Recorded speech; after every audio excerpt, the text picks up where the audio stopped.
Ann Kimmy, and I'm with the Livestock Publications Council, and I'm super excited you're all here with us this morning for the Social Media, the State of Social Media in 2025. This session is sponsored by Zoetis, and I want to call to the stage, the podium, Myrna Machiavello with Zoetis. She is the U.S. Dairy Marketing Coordinator for a quick, brief word, and then I will call up our speaker. Good morning, everyone, and welcome to the State of Social Media. My name is Myrna Machiavello from Zoetis. Zoetis recognizes the importance of journalists and marketing professionals in helping tell the story of the American ag producer. We are proud to support the Ag Media Summit and work with you to share information that makes a difference to livestock producers across the country. We appreciate the support you have given us in sharing our commitment to Folds of Honor through the Patriots Pledge from Zoetis and by amplifying our Born of the Bond video series. It is our privilege to share the stories of these incredible families and the real challenges they face in keeping multi-generational operations thriving. Thank you again for all you do, and make sure to stop by our table in the Info Expo area during your next break. We hope you enjoy today's session.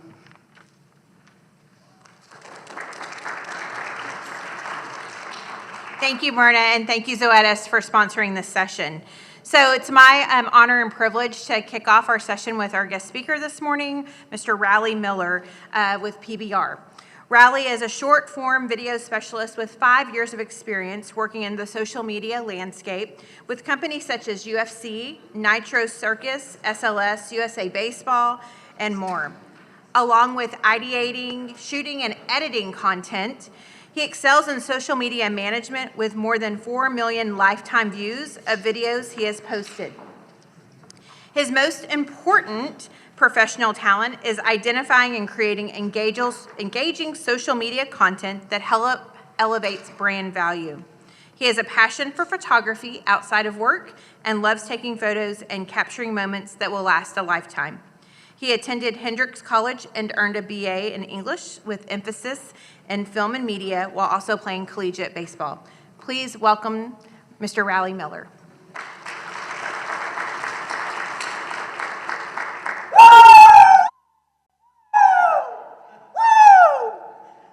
That, my friends, is a video hook in real life. So what I did there was I just captured your attention in 2 seconds. And that's all you get on social media is 2 seconds before you swipe. So that is how you embody and make fun of yourself and capture a crowd in 2 seconds. My name is Rally Miller. I'm going to talk a little bit about social media in 2025. I might grab this mic. There we go. So I'm excited to dive into social media. We're going to start really basic, and we're going to narrow our way down, filter our way down into some more nitty-gritty stuff. But first, I'm going to kind of talk about myself, my background. I graduated from Hendrix College, like she said when she introduced me, with a bachelor's in English and an emphasis in film and media. I've worked in social media, I'd say 3 years professionally as a full-time job, but 5 years I've worked various internships, and really I've created my own accounts and I've really grown up on social media, like everyone else has. And lastly, I've really generated 5 million lifetime views across all. Thank you, UFC, for really helping with that. All these other brands I've worked for Nitro Circus. I've got to go on tour. That is where I got to meet this guy and make this viral video that ended up on the Pat McAfee Show, SportsCenter, all that stuff. So I guess we'll give it a watch. And yeah, when people will say, "Who is your most famous contact?" I say, "The Rizzler." Uh-oh. No audio. What happened? We're back. Maybe. Yeah, there's my mouse. Command, enter. All right. Yo, what's up, Mr. Rizzler? And I'm going to show you how I do my bike tricks.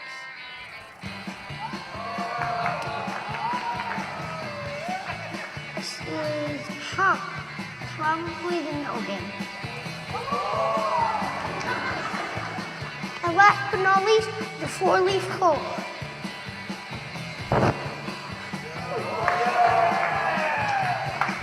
Now everybody come do the 4-leaf clover.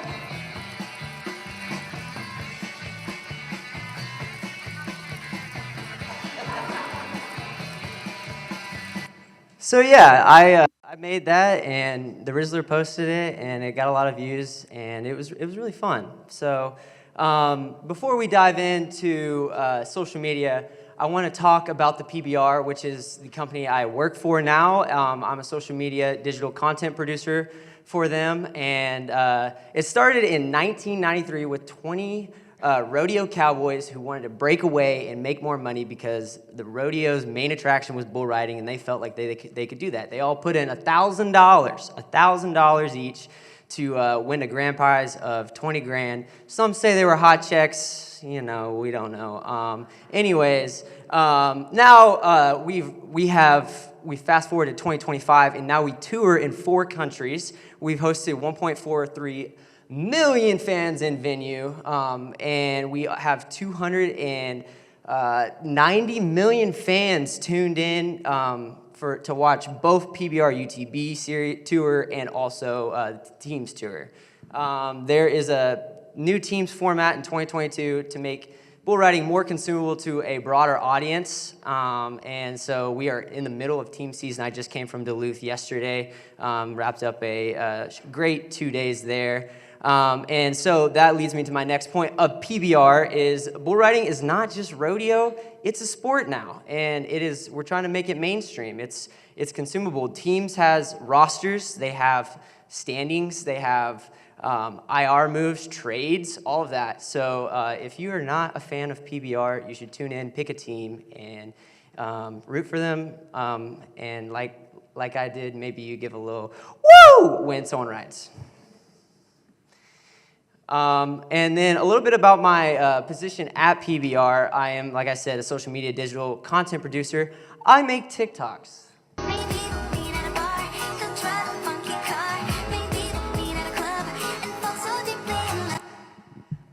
But I also do a lot of other things. I make high quality videos. I shoot with FX3. I shoot with an FX9. I just had one of my first shots aired on the CBS broadcast, and I was really pumped about that one. That was pretty cool. I create social graphics in real time, so I'll be sitting at my computer when someone rides, and I'll fill in a graphic and post it, which is really stressful, but it's really gratifying when something like that does well. I also help manage all of the @PBR's socials. I'm logged in on everything, and I really enjoy commenting. My boss is very lenient towards being able to comment whatever I want. So if someone's clapping at us and giving us a hard time, I clap back, and it's fun. And we'll talk about finding your brand voice, and that is something that we have found is that we want to be a little edgy. We're a PG-13 audience. We think that bull riding is not consumable maybe to the younger audience, so we want to cater to the teenagers and above. So clapping back, we seem there's no harm there. And then also, I travel to all the events. For the next 14 weeks, I'm home. 14 weekends, I am home 1 weekend. I'll be all over the country. It's going to be a great time. I like hotel rooms to an extent. And last but not least, I ideate, create, and post sponsored assets. Now, this one makes me pretty valuable, I feel like, to the company because I'm able to capitalize on integrating sponsors into social media, our social media pages organically, not paid. And so by doing that, for example, we have a Kurt sponsorship where there are 2 cowboys sitting on a trailer hitch. There is 2 very clearly product placement of 2 trailer hitches, and the cowboys are just shooting the crap on the back of the tailgate, and I make a video of it, and that fulfills the sponsorship obligation. And so that helps monetize social media, and so it makes my boss happy. All right. By the way, I put random transitions on all of them, press the random button, and I saw there was an origami pigeon, so look out for it because I really want it to pop up. Anyways, so, all right, social media in 2025, guys. We are going to talk about best practices. Then we're going to do a little tips and tricks on making a video and engaging and making an engaging video. We're also going to talk about brand identities on social, so finding your voice, like I mentioned earlier. And then we're going to talk a little bit about influencer marketing, how we integrate influencer marketing into our brand, but also how you as a brand can integrate influencer marketing into your brand. And last but not least, I'm happy to answer any and all questions. And honestly, if you don't understand anything while I'm speaking it, raise your hand and I will call on you during the middle of my speech.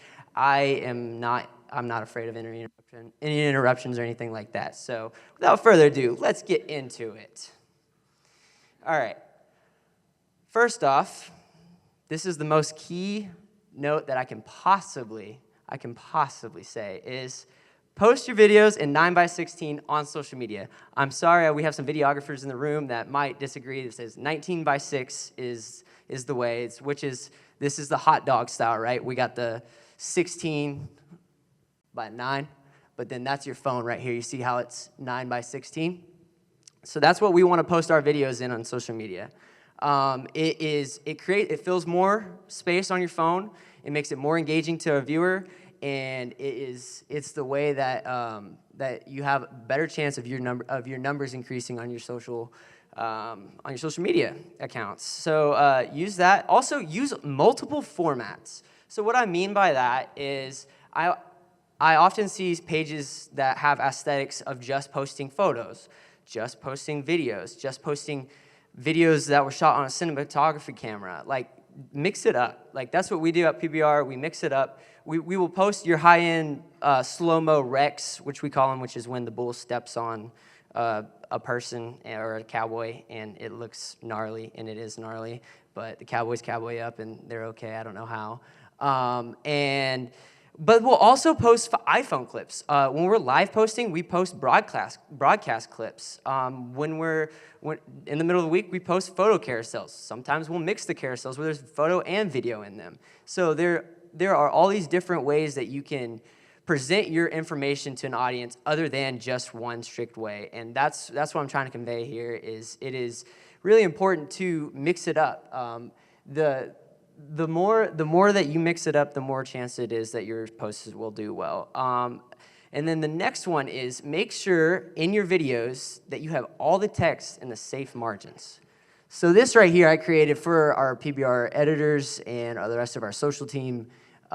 It is an overlay. So basically what you do is you drag this onto your timeline. If you're lost, I'm sorry if you have questions. But Timeline is basically the editing software. And you have, like, over the top of it, you have this. And this basically helps you understand where your text is going to be in relation to what Instagram is going to show. So under here is red zone. On the sides are red zone, and on top is a red zone. That's where text is that Instagram puts over your video. And that is really, really important that you don't put text there, because you don't want to have your text under something where your viewers can't read it. And then on top of that, if you put your text in the middle, it's a lot easier to digest. So people's eyes are looking in the middle of the screen. They're not looking at the bottom of the screen. I mean, who here reads captions? Like, that's so 2020. Like, no, we just scroll. So your text is really important in the middle of the screen. If you scan that QR code, I'll give it a couple more seconds. I got a couple more points here. But if you scan that QR code, you can download it on your phone, and then airdrop it to your computer if you want to edit it. And then just remember that PBRs, tune into PBR, please. Thank you. And all right, so the next one is finding a realistic posting cadence and stick with it. So I feel like it really depends on what you're posting. For example, if you're a brand like PBR, you can be posting we post 6 to 10 times a day. We have the content. We have the ability to be able to do that. But don't feel like you have to post 6 to 10 times a day just because you feel like that is your best chance to go viral. No, really work on your content. Find a story and post one time a day, once every other day. It's okay to not post every day. That is really important in growing your brand. Like, if you go look at content creators now, some content creators, they only post once a day. it's really up to you though. Like if you feel like you have enough content to post, then do it. But don't dig yourself into a hole and run out of content really fast because you're posting multiple times a day. And then another big point, very broad statement, is don't overpost on stories. So if you're covering an event, if you're wanting to market yourself on stories, post 1 story, 2 stories max. We, as PBR, we really try to keep it to 8 minimum, but that's covering live events. As a brand, you really want to keep it to 1 to 2. If you're at an event, post a reel. Don't post on stories. The reason being is that stories go away. They don't live on your channel after 24 hours. So once the 24 hours are up, you can't see it anymore. And that is no good because then your post is kaput. And no, you put a lot of hard work into your story. So you want to post it on your main feed. That's what you want to do.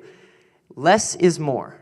And also, if you post less on your stories and you post like a link, hey, buy our product. If you post a link and you post it 8 stories deep, no one's going to get to the 8th story. You swipe over to the next one. So if you just post once and just post your, hey, buy our product, you have a lot better chance of a client clicking on that link. And then last but not least is no idea is a bad idea. Don't stress over the numbers. Don't stress over the numbers. Numbers will come. Numbers will go. Don't stress over the numbers. It's social media. It is not heart surgery. That's what my boss has told me, and it has really affirmed me that like, just because I think a post is going to do well and it doesn't do well, don't be let down. Don't be discouraged. Keep being creative. It is in our blood to get discouraged, but you got to remind yourself it's just social media. It's just numbers. No origami. All right. How to make a social video. So we'll go a step-by-step process here of how I make my social videos. First, I ideate and gather footage. I draw inspiration from other creators. It can be other sports leagues. It can be other creators like influencers. It can also be my friends, like whoever's posting that I really like, I draw inspiration from. And then I also gather and capture footage. So this one in particular is a one-shot wonder. We love Odie. She's the best. You'll see her later. But like you capture footage, you can gather footage. It is really important to have a more than you can edit in your It is really important to have more videos than you need to edit your footage. And if you have 2 less, then you can't create the video or create the video that you want. So that goes to my next step is creating the video. Apps that I use to make videos. I use CapCut. I use Adobe Rush. And I also use the in-app video editing softwares. Instagram, TikTok, they offer places to actually be able to edit your videos on your phone. It's beautiful. It's wonderful. It's quick. It's fast. And you're able to produce decent content. Now, if you want to get into more of the nitty-gritty, I also use Adobe Premiere Pro every day. That's what I use most. I probably use that more than in-app. And then I don't use DaVinci Resolve, but there's a big divide between content creators on DaVinci Resolve, Adobe Premiere. I'm Adobe Premiere stan. I just had to give it a reference. But Adobe Premiere Pro and CapCut both generate captions. And at the bottom, you can see I say use captions. Use caption. Anytime someone's speaking, you need to use captions. The reason being, 70% of people watch Instagram, TikTok, Twitter with their sound off. So they have no idea what Odie's going to say unless you got the captions on. So it is really important to have captions on your content. And don't forget to don't put the captions down here. Don't put them way up there. Put them right down there, right in dead center, right? Well, it's not dead center, but you can still see her face and everything. So it's really important to put captions on videos. It really helps engagement. It really helps drive the video and do better than it would without captions. And then now we reference what I did at the very beginning of the presentation, where I started with a hook. I started with a hook in this video. I'll show you right now. It's a minute and a half, so bear with me here, but you'll see why I start with a hook here. This is Odie. She's great. She is a daughter of a rancher, and yeah. What am I gonna do with $10? Hi, I'm Odie. How do you feel about how do you feel about your job? Do you feel like it's good? Or do you feel like? Well, Odie, I've always felt pretty secure in my job until you started asking the guys questions in the locker room, and then I realized I really need to step up my game because you're really good. Are you about to take my job? Is that what this is? No. Oh, okay. I was ready.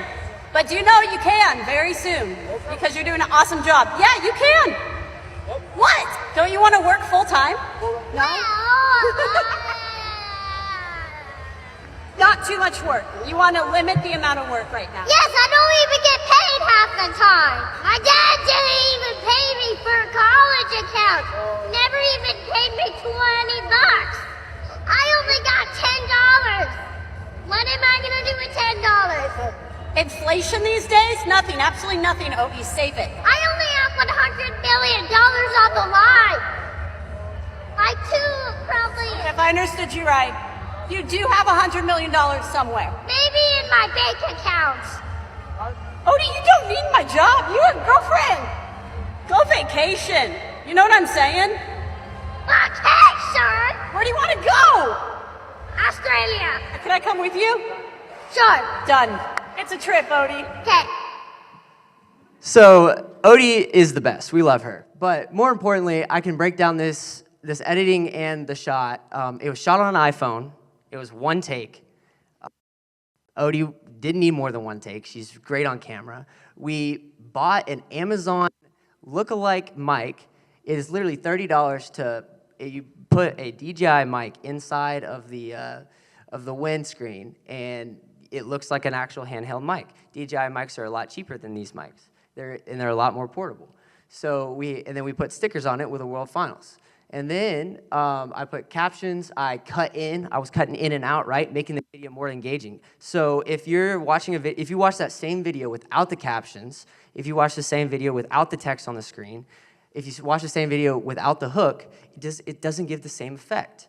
And so if you start by okay, what's the most entertaining part of the video? Just put that at the front.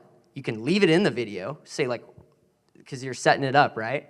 And then cut in and out of the viewers, of the speakers, then you have a more engaging video. You can create content that is more easy to consume. And so, yeah, this is Kate Harrison. Also, she's great. She's one of our sideline reporters, and she did well. She was the one getting interviewed, and the bit is we were interviewing the person who interviews everyone. So, yeah. And yeah, that's kind of like a step-by-step process of how to make a social video. No origami. All right, so now we're finding our brand voice. So something that I touched on at the very beginning is finding your brand voice. Every brand has a voice outside of social media. But the social media voice can be different. For example, PBR. We are represented as a very American stoic brand. We are considered one of the toughest sports in the world, and we have very, very, very tough athletes. However, on social media, we are trying to capture an audience that is Gen Z, that is Gen A. So by doing so, our strategy is to talk like them, to comment on videos like Gen Z, Gen A, and create videos that are appealing to Gen Z, Gen A audiences. So that's what we do. I comment all the time. I clap back on things. I keep it PG-13, but we don't bleep all of our cuss words. We don't do any of all that. Obviously, you have to find what your brand is. I go on to say it's all about your target demographic, and our target demographic is Gen Z to Gen A, and that's what we have. We have the millennials. we have the baby boomers. Well, they're already there. They're already consuming PBR. We want new fans to enjoy us. So by doing so, we really want our social media target demographic to be Gen Z, Gen A. But that doesn't mean that your target demographic is Gen Z, Gen A. Maybe you want, if you are targeting for the baby boomers, if you're targeting for millennials, if you're targeting for my dad's generation that I forgot, or was it Gen X? Are you Gen X? I have no idea. And my dad's in the house, by the way. I love him.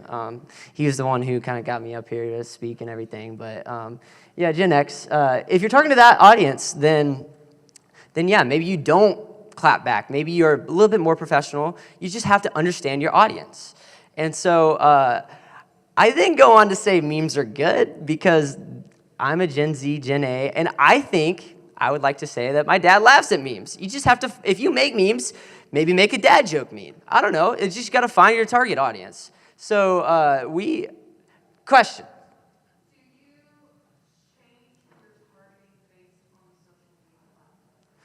Yes, we do. So, for example, TikTok, we make videos exclusively for TikTok. We know our audience on there responds better to a video that I kind of showed you earlier with like the waving and like the peace signs. And like we'll do thirst traps of cowboys exclusively to TikTok because we know on Instagram there's an older generation that does not want us to sexualize our cowboys. But TikTok, on the other hand, is okay. It's okay, and it really is received well. It does really well. It gets millions of views. It gets hundreds of thousands of likes. So yes, we understand, we do have different target audiences. Like on Facebook, we wouldn't be posting those same videos. YouTube, not the same videos. But that doesn't mean that you don't have to, you still can post all your videos on all your platforms, and then on top of that, target certain social media platforms on top of that. So don't not post like a generic, like general video to all platforms, but just be wary of like something that might be polarizing for one platform, such as Instagram or Facebook that has a older audience than TikTok, which has more of a younger audience. So yes, great question. Keep them coming. Also, an aesthetically pleasing page is also good. So what I mean by that is by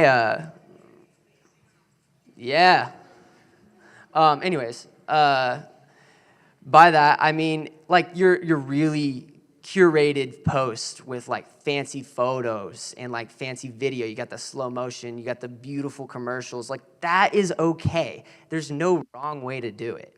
And I really do believe that there is no wrong way to social media. But I do think that people crave humanity, and in most instances, those really aesthetically pleasing, photo-heavy,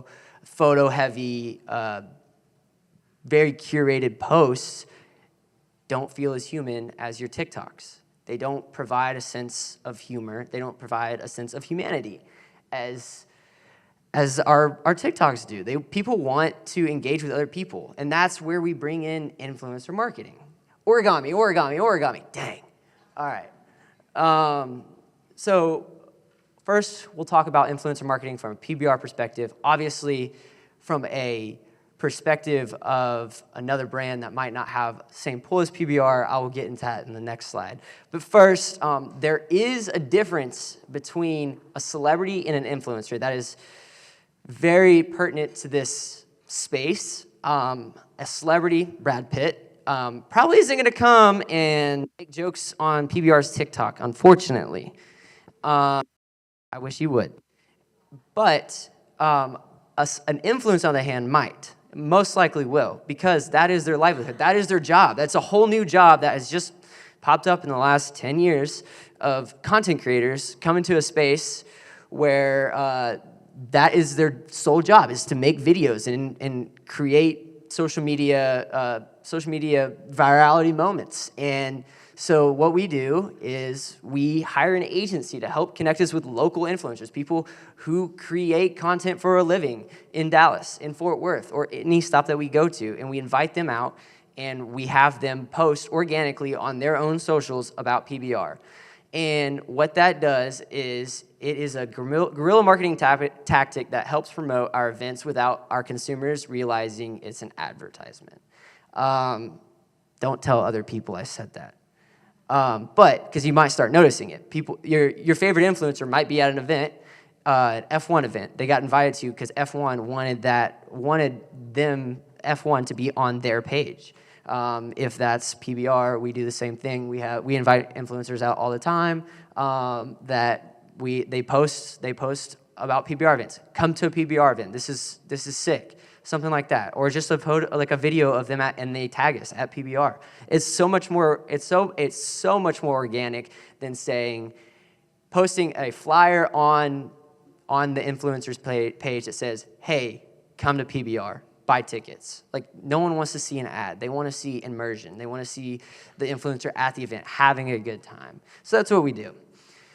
And then also we hire a comedian to act as a social liaison for World Finals. Now, this might not apply to everyone. You might not be able to hire a comedian, but we did, and it was fun.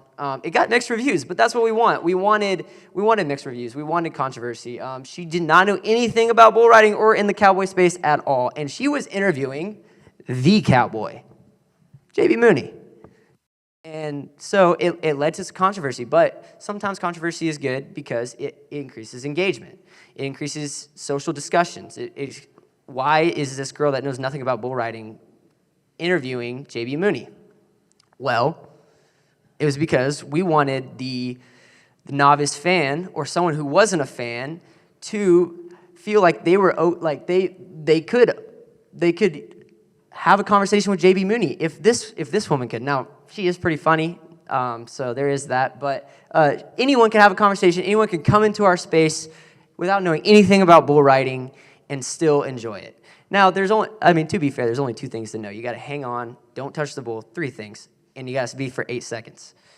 Stay on for 8 seconds, that's it.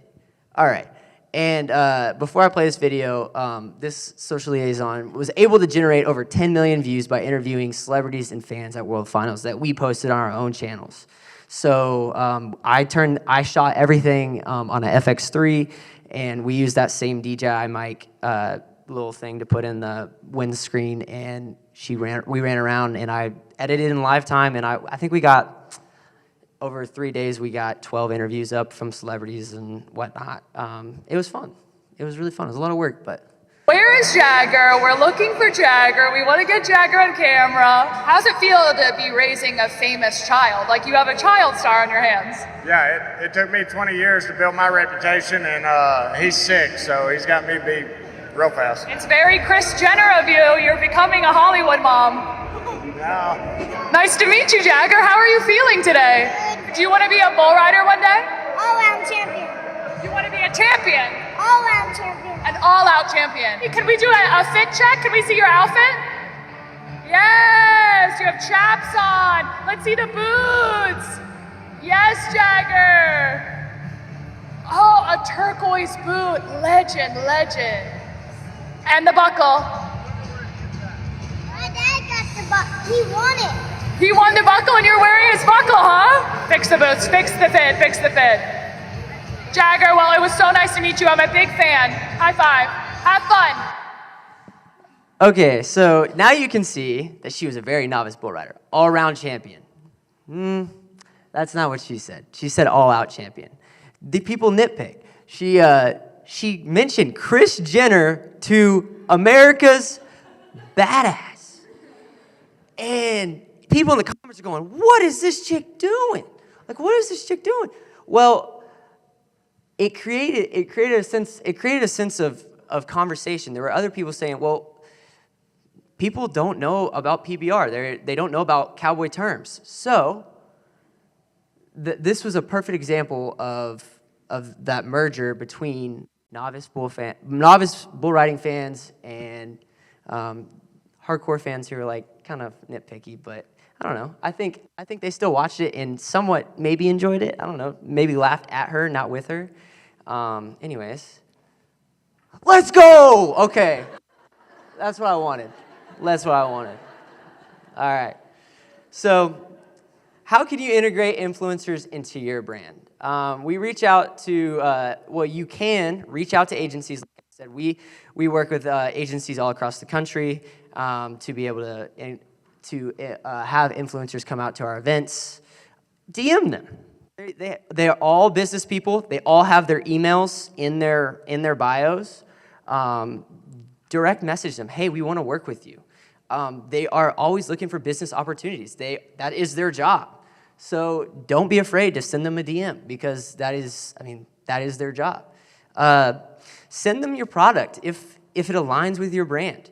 So if you're able to like DM them and just like say, hey, like we want to send you our product, have them send you your product. If you're confident in your product, if you're confident in like your event, then have them come out to your event. And like if don't expect anything from them, just have them come out. And if they really enjoy your event, they really enjoy your product, they're gonna post it, and they're not gonna they don't have to get paid.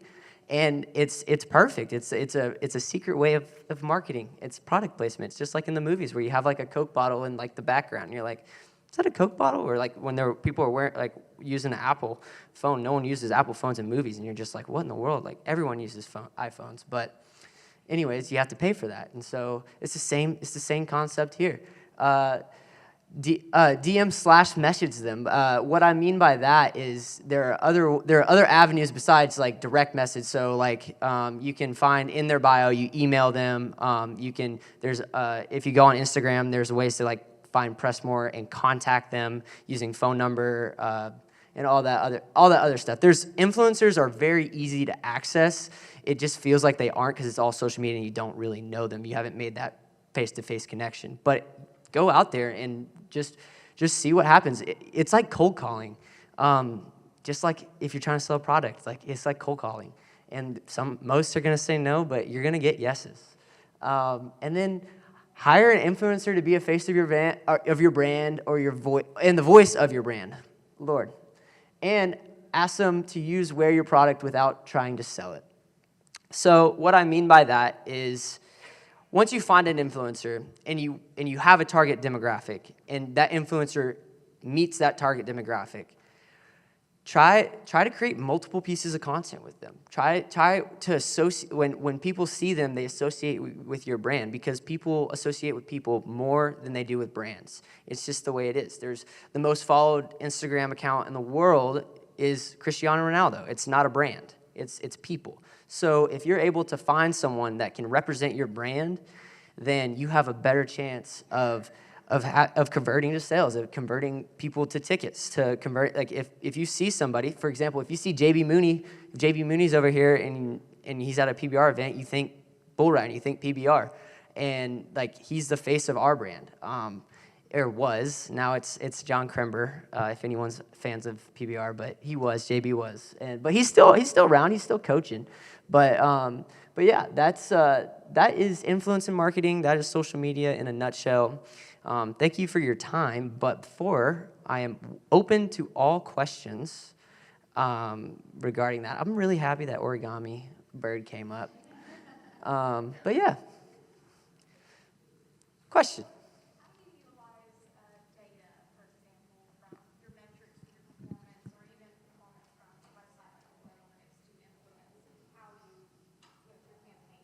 Yeah, so for that, we use a software called Amplify, and Amplify allows us to look at all of our data across all platforms on one website, which is amazing, so you don't have to go through all of them. So we use Amplify to identify audiences, have all the stats and all that jargon up there. And so we look at the data, and I was actually, what's funny is we just had a question about your target demo on TikTok, and I was talking to my dad last night, and I was like, I bet our our demographic mix, our audience mix, male-female ratio on TikTok is 50-50. It is 83% male on PBRs. And we really do, we post thirst traps. So we really do cater to that 13%. So I would say more or less, we focus more on a broader scale of like what we want our target artists to be, and that's what we post in terms of campaigns. But I wouldn't say that we like look at our stats and like our target audience on Amplify and like, okay, we want to cater to that audience because we want to grow that. We want to grow our audience. Our audience that already follows us for a reason. And so if they enjoy our content, we don't see like it as like catering it to them. For a brand, it might be different. If you're trying to sell something, then I would definitely maybe go a different route and try to make content that does appease those followers because those followers are your customers and clients. And so if you do that, and if you go on Amplify, if you go into Instagram and you can look at your analytics and see where people are following you, and then if you see where people are following you, you can create sponsored ads in certain demographic targets. So like, for example, like you see 50% of your followers are from Texas, then you can geotag Texas in sponsored ads and just have sponsored ads in Texas. So that's how you can utilize that in your demographic as well. So did that answer your question? Okay, yeah. Back there. Yes, ma'am.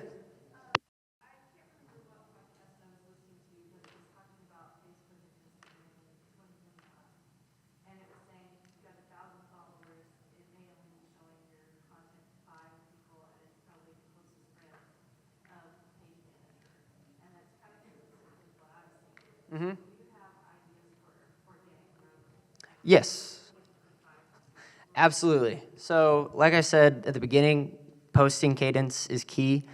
You have to post every day or every other day. As much as I said, like, don't post like a whole bunch of times a day, you still need to keep up like every other day and every day. For a smaller brand or a smaller personal brand, I would say the best practice is keep posting first off. Commenting, stay active, commenting on posts. That is actually like a very big thing. So if you comment on a whole bunch of posts, it shows that you are human. You aren't just a robot making videos. Another good practice is also free trials on Instagram. It's a trial reels. And so you can like toggle trial reels and it will push your video out to people who don't follow you. And that's how you can also gain followers through Instagram. On TikTok is the best at For You page. So just, you gotta trust the process and trust your content on TikTok because there is no trial reel. And so I would say that those are your best options. The For You page, like I said, is amazing. It really does push out your content to people who don't follow you. In fact, on TikTok, I rarely see anybody that I follows it unless I press the following tab on For You page. So, yeah. Did I answer your question? If you want me, okay, yeah. One more question. Hashtags are obsolete. So don't use hashtags. We were with our Meta rep, he said they are absolutely obsolete. There's no reason to use hashtags unless it's for the aesthetic. Because I like to say like hashtag dub all the time or whatever, hashtag bull riding, like as like a facetious statement, not as something that will increase engagement. That's not how it works anymore, unfortunately. Yeah. One more, we'll go for it. That was just a quick answer. Links for calls to action? So we do link stuff at PBR, mostly in stories, and we try to not put URLs in Instagram captions because you can't click on them. Now Instagram is coming out with a feature in the next 6 months that if you pay for a subscription, you can have you can put links in Instagram captions, and that would be useful. Same thing with what Twitter's different, or Threads is different, where you can actually click on the link. Anywhere you can actually click on the link is worth putting a link to a call to action. But for Instagram, it's specifically, it's not. Facebook, I'm pretty sure you can click on the link. I'm not a big avid Facebook user, but yeah, that's PBR uses links. We also use Comey, so we'll say, hey guys, link in bio, and we'll link because you can add a link in your bio. We use this software called Comey that adds all of our links to whatever we need. If it's tickets, if it's a YouTube video that we want to push, if it's a TV show that we want to push on Fox Nation, anything like that, we'll use all encompassing, like it's like almost like a landing page for all your links. So that's another good way to organize all your links into one. Yeah. I'm also free to answer any questions outside of this too. So thank you for your time.